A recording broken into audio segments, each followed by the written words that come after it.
जरांगेंच्या खांद्यावर बंदूक ठेवून देवेंद्र फडणवीसांना टार्गेट केलं जात आहे। मंत्री नितेश राणे यांचा खळबळजनक आरोप। तर आंदोलकांना पेट्रोल डिझेल कोण देतं माहिती सरकारकडे असल्याचाही दावा।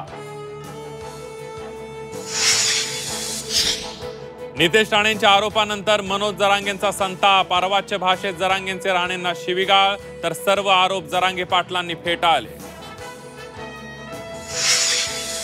सरकारचं शिष्टमंडळ आणि मनोज जरांगेंची बैठक निष्फळ। तोडगा न काढताच शिंदे समिती माघारी।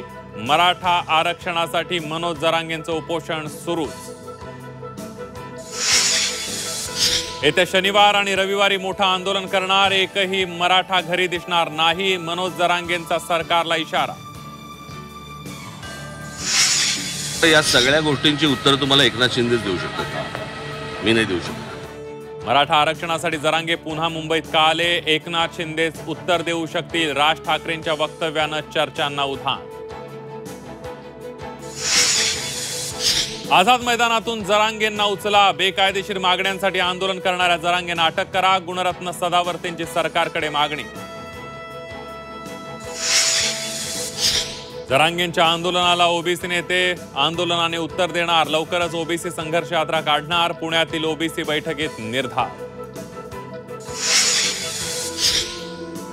आणि वाल्मिक कराडचा जामीन अर्ज कोर्टाने फेटाळला, संतोष देशमुख हत्या प्रकरणी वाल्मिक कराडचा पाय खोला, गंभीर गुन्हे असल्यानं कोर्टानं जामीन अर्ज फेटाळला।